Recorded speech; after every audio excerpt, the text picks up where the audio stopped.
You're listening to the Courage Hotline podcast. I'm your host, Candace Doby, leadership development strategist, courage coach, speaker, and author. And on this show, I take real questions from professionals who are stuck in a swirl of fear, doubt, and hesitation. Then I give them candid, coded advice and practical strategies to help them check their fear, conjure their courage, and tackle their peskiest professional problems. Whether you're navigating workplace politics, speaking up in high-stakes meetings, or just trying to bet on yourself, you're in the right place.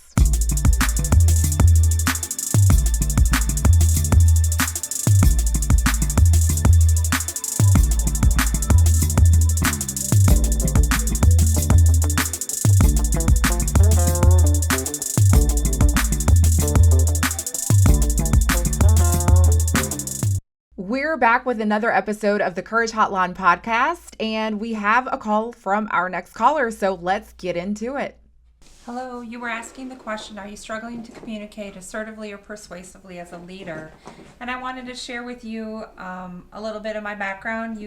I've been in this position about 12 to 13 years and with the company 20 total, but I'm a newly minted manager as of late last year. I love what I do, and I love my coworkers and team. Honestly, I really do. But this is not a small company, and there are a lot of changes happening. The changes are good. We need the changes to stay competitive and in the market. But what I'm struggling with is to be assertive and persuasive, voice at the table, to make it clear what my small team might need to do their jobs. In the past, sometimes my passion and energy, my voice volume, just was not received as it was intended. And I don't want to apologize for my passion or change who I am, but I do very much want to improve how it's received and how it's perceived. This month's perspective that you had written or had sent out on With All Due Respect is a perfect example of what you intend, but it does not quite land the way you had expected. So if you have any or all tips, they're certainly welcome. Thank you. Yes for this question. I love it. Thank you. You are doing the thing, because it sounds like you are used to speaking up courageously, or at least you've done so in the past. And that's amazing, right? We're not starting from zero. Where you are right now, which is where many professionals might find themselves, is you're at a place where you are speaking up. It's just now that the reception and the perception that you hope for when you are sharing ideas is not there. And when you get to this place, because I've heard it before, it's like I've spoken up and, no one listens, or it's futile, or I'm disregarded. And that really does lead people to not want to speak up anymore. So thank you for bringing this question, because I think it will help many people who are listening in. So we're worried now about reception and perception. How do you maintain the passion? Ask for what it is your people, your team needs, and do so in a way where you're not ruining your social connections. Actually, it's quite the opposite. You're respecting your social connections. This is a wonderful question. So let's just get right into it, because I believe that we all have brilliance, and what you are bringing to the table with your passion, with your voice volume, it really is your brilliance that is coming up and coming out. And your brilliance is a combination of your passions, your interest, your talents, and those things are informed from your unique experience, your work experience and lived experience, and your education. And so, yes, when you get in those rooms, it makes perfect sense to me that you would be bringing the passion, because you are bringing the brilliance. Here's the thing. When it comes to brilliance, when it comes to taking up for your team, when it comes to advocating for yourself, when it comes to speaking up courageously, I believe that one of the core ingredients that we need in terms of mindset when we're speaking up courageously is that we are going to be unapologetic. We're not going to be apologetic about what we have to say that is informed from our brilliance. We're not going to be apologizing for advocating for our team or for ourselves.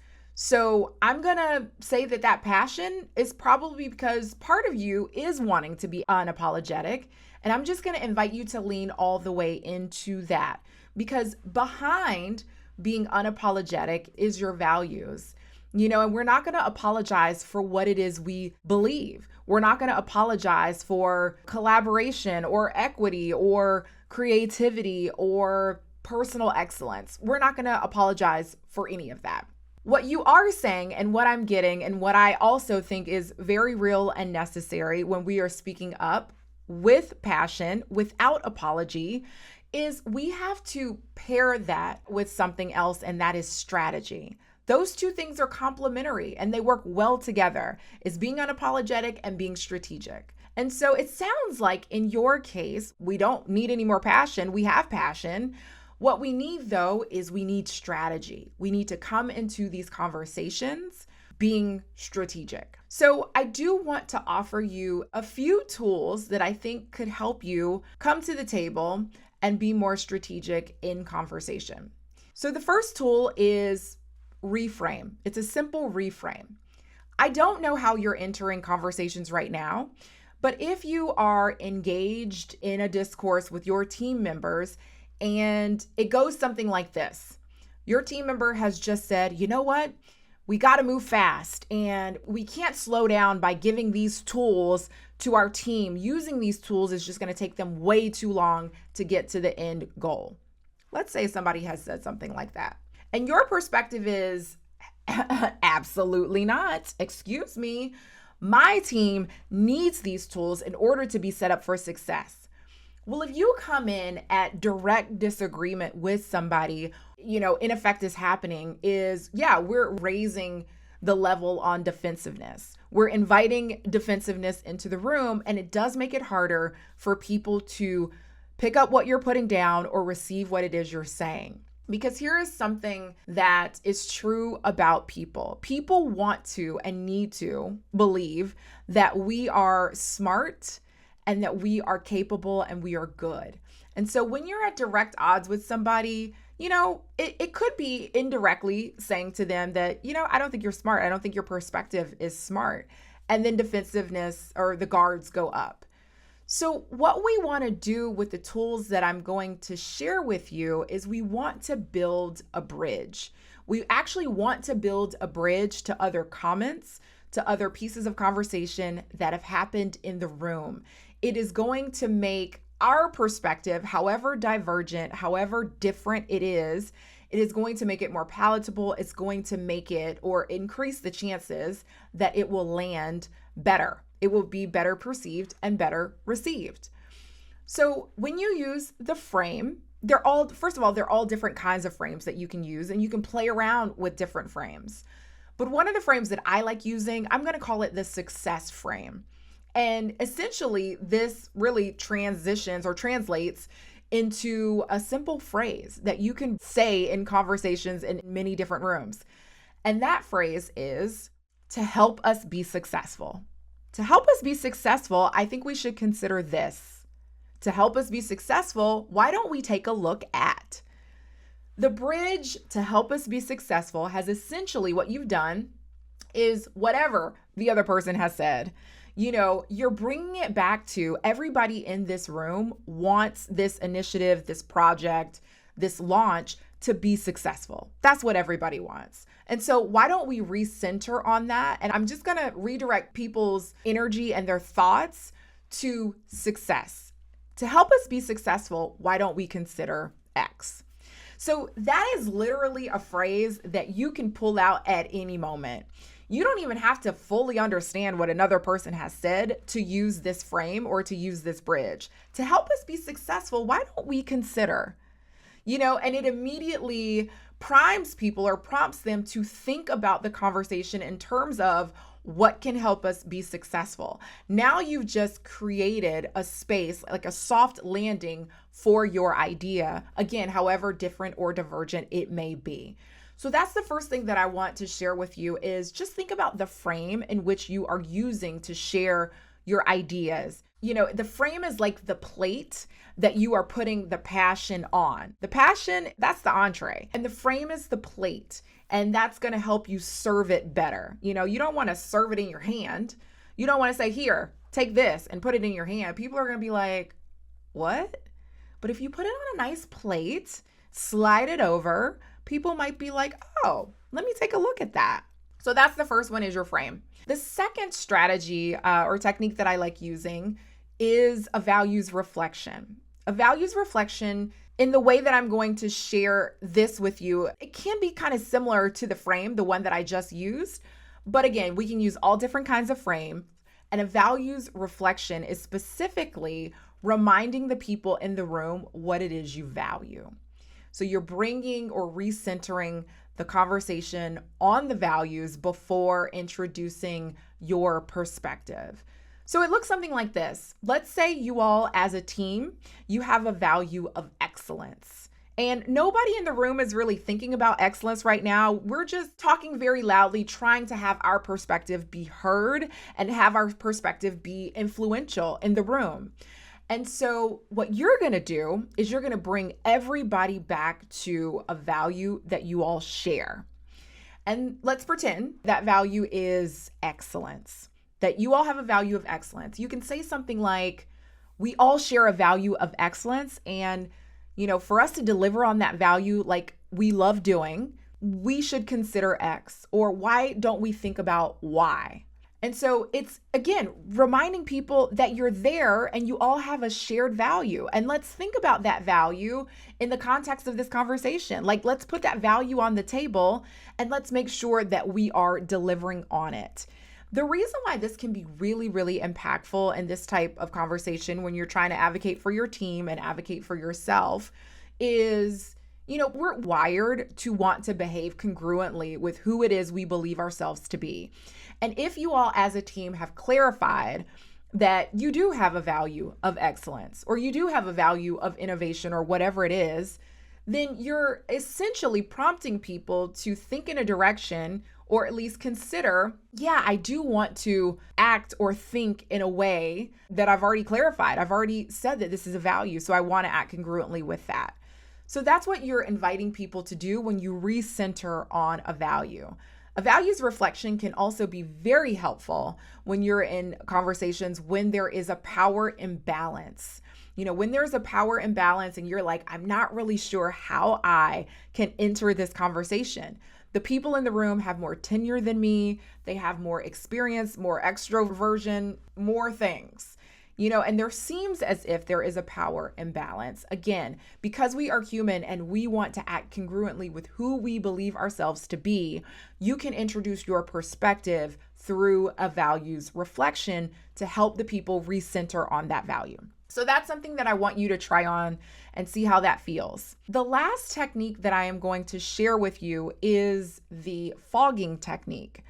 And this is an assertive communication technique because you just mentioned that you want to be assertive. You want to advocate for the needs of your team, your small team, but your mighty team. And in order for you all to be successful, you need certain things. So the fogging technique works really well when you are in conversation and you all are just at odds or your perspectives are different. You're speaking to someone who really believes that we got to move fast. We need to go really, really fast. So we can't slow down by giving our team members these extra tools or things, that you're telling me that they need. All right. So if that's generally their perspective, that's fine. You don't necessarily agree with it, but with fogging, what you want to do is you want to find the one thing, however small it is. You want to find the one thing that you do agree with, and you want to start your comment or introduce your perspective with agreement. You do this because it lowers defenses. You also do this because it's essentially validating that thing we talked about before, which is that the person who is speaking, you're validating that they're smart. Yeah, I agree with you. Something that you have said, I agree with. And maybe what you agree with is you agree that this project does need to move quickly. You don't agree with anything else that has been said, but you agree that it needs to move quickly. Then you want to make a transition and then introduce your perspective. You're right. we do need to move very, very quickly on this project. And at the same time, what's going to help us move, I think, at the quickest pace is equipping our team members with X tool or strategy or whatever. That's how the fogging technique works. And it's just an easier way. You're building that bridge. It's an easier way to be in conversation with someone who you disagree with, is you find the things that you can agree with, make a transition, and then introduce your perspective. So again, when we are speaking up courageously, there are two things that we're bringing to the table in terms of approach or mindset. And that is, when we're speaking up, we've got to be unapologetic. Courage is fierce. And courage is really inviting us to match the fierce energy of it. And so if we're going to match the fierceness of courage, and let me just say this, courage is fierce, it is complex, and it's not common. If it was, everybody would be using courage. Everybody would be leveraging it, but that's not the case. Because courage is fierce and everybody isn't ready for fierceness. But I know that you are. And so what we want to do is match the energy of courage, which is your passion. You're already matching it. You're going to be unapologetic when you speak up. The only thing that I think you might want to bring to the table, to the party, is strategy. So I hope these 3 strategies work for you. I would love for you to call back into the show. And if you use these strategies, feel free to let us know how it goes. Want to take up more space at work without second guessing yourself? Join the Risk Fitness Club, my private community for ambitious professionals like you who are ready to speak up, step up, and show up courageously every single day. We're talking live workshops, expert-led trainings, and a crew that roots for you and your bold moves. Head to CandaceDoby.com to learn more and get on the list. It's time for Courage Candy. These are the bite-sized insights on courage that you can tuck in your back pocket or put in your purse and pull them out whenever you need a taste of courage motivation. This one goes out to anyone who's ever been told, directly or indirectly, that you're too much, too passionate, too intense, too loud, or too emotional. If you've ever felt like your fire was misinterpreted as friction, then this one is for you. Because here's the truth. You don't have to tone down your passion to be heard. You just have to tune it. Tuning is not shrinking. Tuning is strategic. It's how you take everything you care about, your energy, your urgency, and your ideas, and you position it or present it in a way that can be heard. Because passion is power, but power without direction, that's noise. Power that's tuned, now that's influence. So the next time you feel the urge to speak up in a meeting, but you're holding back because you're worried about how it'll come off, ask yourself, what would it look like to tune my delivery instead of toning down my message? Maybe it's adjusting your pace. Maybe it's opening with a shared value before making the ask. Maybe it's shifting the volume or your verb choice so that your clarity cuts through instead of getting clouded by defensiveness. Now, it's not about being somebody that you're not at all. It's about getting the results you want without sacrificing who you are. So think of it like tuning a radio. If your message is blasting at the wrong frequency, even if it's full of truth and purpose, it can come across as static. But just a small turn of the dial, a little more intention, a little less assumption, a little more framing, a little less flooding, and then suddenly the people listening can actually hear you. So don't change who you are to become more palatable. Tuning doesn't mean you're less passionate. It means you are more powerful because you're choosing to communicate with precision and not just passion. So again, when we're speaking up courageously, we want to be unapologetic and we want to be strategic. Want to be more confident speaking up at work? Start by taking one intentional risk a day. That's what the Risk a Day Challenge is all about. 21 days, 21 risks to help you build the habit of courageous action. No fluff, just movement. If you're ready to train your courage like a muscle, head to CandaceDoby.com and check out the challenge.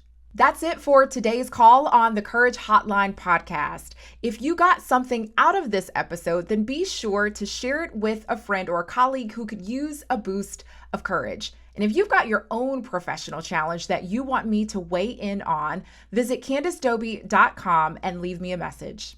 The Courage Hotline is written by Candace Doby, produced by Karam Pimpale, music by Lamar Shirley, and production assistance from Monica Dulay.